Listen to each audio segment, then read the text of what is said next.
हरि ओम।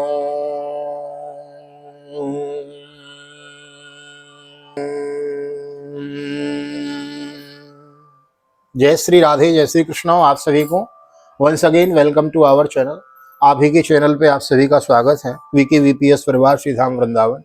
मैं राधेश्याम वशिष्ठ आपको ले चलता हूँ नित्य की भांति श्रीमद् भागवत की बृहद भागीरथी सरिता गंगा में, जिसके अंतर्गत हम एक अध्याय की कथा श्रवण कर रहे हैं। श्रीमद् भागवत की मूल कथा चल रही है। मूल पारायण में आपको सुना रहा हूँ, मूल पाठ कथा श्रवण करा रहा हूँ। हाँ, तो श्रीमद् भागवत की साप्ताहिक कथाएं तो हमें हर जगह सुनने कहने को मिल जाती हैं, लेकिन विस्तार पूर्वक आप कहीं देखें तो बड़ा मुश्किल है। यह विस्तार चला हुआ है। मन में एक कामना थी, वह संकल्प पूर्ण हो रहा है। आप सभी लोग सहयोग दे रहे हैं। आप सभी धन्यवाद के पात्र हैं। बहुत बहुत साधुवाद आपको, बहुत बहुत धन्यवाद। श्रीमद् भागवत के इस बृहद अनुष्ठान के सहभागी बनने के लिए आप सभी को बहुत बहुत धन्यवाद। इसी प्रकार अपना प्यार बांटते रहे, लाइक करते रहे। आप कमेंट करते हैं, मुझे बड़ा अच्छा लगता है। हाँ, तो कमेंट करें, मैं हार्ट देता हूं उसमें और फिर आपकी कमेंट का रिप्लाई भी करता हूं। और नए आए हैं तो चैनल को सब्सक्राइब जरूर कर ले। मैं आइए देर न करते हुए ले चलता हूं आज की पावन कथा प्रसंग में। श्रीमद् भागवत के पंचम स्कंद को हम श्रवण कर रहे हैं, जिसके अंतर्गत आज हम 25वें अध्याय में प्रवेश करेंगे। अभी हम पिछले 24वें अध्याय में अतल, वितल, सुतल, तलातल, रसातल, महातल और पाताल की कथा हमने सुनी।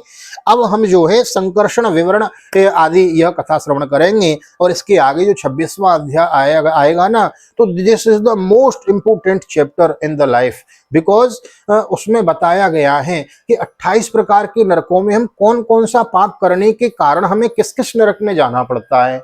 किसी की चोरी की है तो हमें किस नरक में जाना पड़ेगा, परस्त्री गमन किया है तो किस नरक में जाना पड़ेगा, अथवा अनेकानेक पापों का वहां 28 प्रकार के नरकों का वर्णन है। साप्ताहिक कथाओं में तो हम सूक्ष्म रूप से श्रवण करते हैं, यहाँ विस्तार से श्रवण करेंगे। तो आज तो हम 25वें अध्याय की कथा श्रवण कर रहे हैं। नेक्स्ट जो आप वीडियो देखेंगे, यानी कि आने वाले कल, तो फिर हम 26वें अध्याय की कथा में 28 प्रकार के नरकों का वर्णन श्रवण करेंगे। तो प्लीज समय निकालिएगा और जो आप जिनको अधिक चाहते हैं उनको अवश्य सुनाइएगा।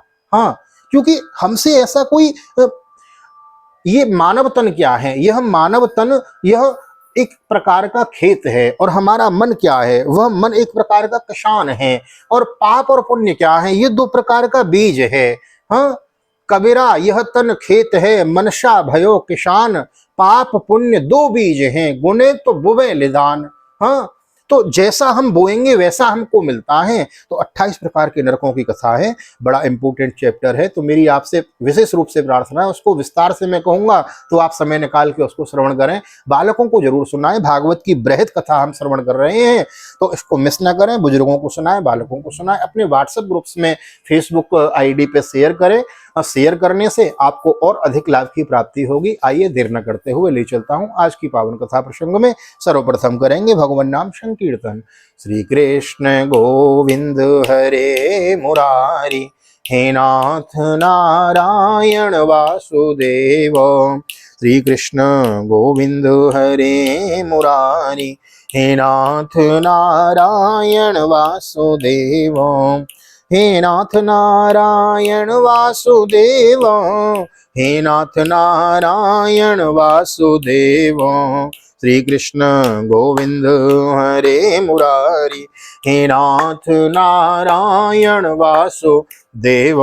नारायणं नमस्कृत्यं नरं चैव नरोत्तमं, देवीं सरस्वतीं व्यासं ततो जयमुदीरयेत्। कृष्णाय वासुदेवाय हरये परमात्मने प्रणतः क्लेशनाशाय गोविन्दाय नमो नमः। ओम नमो भगवते वासुदेवाय। श्रीमद्भागवत महापुराणं पंचम स्कंदः अथ पंचविंशोऽध्यायः। श्रीशुक उवाच तस्य मूलदेशे त्रिशन्द्योजन सहस्रांतर आस्तेया वै कला भगवतस्तामशी समाख्याता तानन्त इति सत्त्वादीता दृष्टुदृश्ययोः संकर्षणो मोहमित्याभिमानलक्षणं यं संकर्षणमित्याचक्षते। श्री सुखदेव जी कहते हैं, राजान, पाताल लोक के नीचे 30,000 योजन की दूरी पर अनंत नाम से विख्यात भगवान की तामसी नित्य कला है। यह अहंकार रूपा होने से दृष्टा और दृश्य को खींचकर एक कर देती हैं। इसलिए पांचरात्र आगम के अनुयायी भक्तजन इसे संकर्षण कहते हैं। बोलो शंकर्षण भगवान की जय। संकर्षण नाम बलराम जी का, बलभद्र जी का। हाँ, यश्येदौषिति मंडलम भगवतो अनंत मूर्ते सहस्र शीर्ष एकस्मिन्नैव शीर्षाणि ध्रियमाणं सिद्धार्थ एव लक्ष्यते।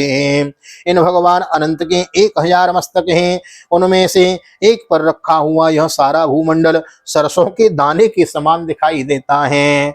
हाँ, जिस प्रकार हमें अपने भूमंडल से चंद्रमा एक थाली के बराबर दिखाई देता है, इतना सा। हाँ, उसी अब देखो चंद्रमा पे चंद्रयान से गए तो पता चला कितना बड़ा चंद्रमा है। हाँ, उसी प्रकार ये सारा ब्रह्मांड भगवान शेष साई के एक फण के ऊपर रखा हुआ है। किस प्रकार? जैसे सरसों का दाना रखा हो। हाँ, भगवान की लीला है, विलक्षण लीला है। इन भगवान अनंत के 1000 मस्तक हैं, उनमें से एक पर रखा हुआ यह सारा भूमंडल सरसों के दाने के समान दिखाई देता है। यस्य हवा इदम काले नोपसंजिहीर्षतो मर्ष विरक्त विरतर रुचिर भ्रमदर भ्रुवोरंतरेण सांकर्षणयो नाम रुद्र एकादश व्यूहस्त्रयक्ष त्रिशकम शूलमुत्तम भयन उदतिष्ठत। प्रलय काल उपस्थित होने पर जब इन्हें इस विश्व का उपसंहार करने की इच्छा होती है, तब इनकी क्रोधवश घूमती हुई मनोहर भ्रकुटियों के मध्य भाग से संकर्षण नामक रुद्र प्रकट होते हैं। उनकी व्यूह संख्या 11 है। वे सभी 3 नेत्र वाले होते हैं और हाथ में 3 नोकों वाले सूल लिए रहते हैं। यस्यांग्री कमल युगलारुण विशद नखमणे चंडमंडले स्वहिपतयः सहस्वात् ऋषभरेकांत भक्ति योगेन वनमनंत स्ववदनानि परिस्फुरत कुंडलत प्रभा मंडन गंडस्थलान्यते मनोहराणि प्रमुदित मनस कल विलोकयन्ति। भगवान संकर्षण के चरण कमलों के गोल गोल स्वच्छ और अरुण वर्ण नखमणियों की पंक्ति के समान दीप्यमान है। जब अन्य प्रधान भक्तों के सहित अनेकों नागराज अनन्य भक्ति भाव से उन्हें प्रणाम करते हैं, तब उन्हें उन नखमणियों में अपने कुंडल कांति मंडित कमनीय कपोलों वाले मनोहर मुखारविंदों की मनोमोहनी झांकी होती है और उनका मन आनंद से भर जाता है। यस्य वही नागराजों कुमारियों आशीष आशासान चारवंग वलयो विलसित विशद विपुल धवल शुभग रुचिर भुजरत भोजरत जस्तंभस्वे गुरुचंदन कुंकुम पंकानुलेपेन लवलिंपन्मानास्तद्भिवर्षने अनुमतित हृदय मकर ध्वज वेश रुचिर ललित स्मितास्तदनुग्रा मद मुदित मद विघूर नित तारुण्य करणावलोक नयन वदनार विंदम सव्रीडम किल विलोकयन्ति। अनेकों नागराजों की कन्याएं विविध कामनाओं से उनके अंगमंडल पर चांदी के खम्भों के समान सुशोभित उनकी वलय विलसित लंबी लंबी श्वेतवर्ण सुंदर भुजाओं पर अर्घया चंदन और कुंकुम पंख का लेप करती हैं। उस समय अंग स्पर्श के मथित हुए उनके हृदय में काम का संचार हो जाता है, तो वे उनके मधुमेह वल सकुर्ण करुण नयन कमलों से सुशोभित तथा प्रेम मद से मुदित मुखार बिंद की ओर मधुर मनोहर मुस्कान के साथ सलज्जा भाव से निहारने लगती हैं।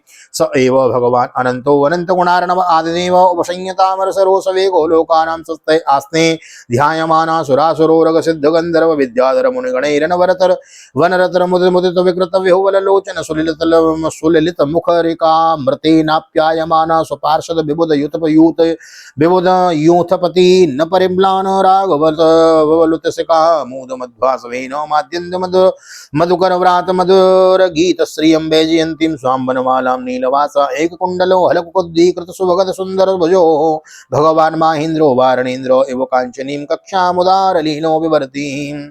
देवता असुर नाग सिद्ध गंधर्व विद्याधर और मुनिगण भगवान अनंत का ध्यान करते रहते हैं। उनके नेत्र निरंतर प्रेम मद से मुदित चंचल और विह्वल रहते हैं।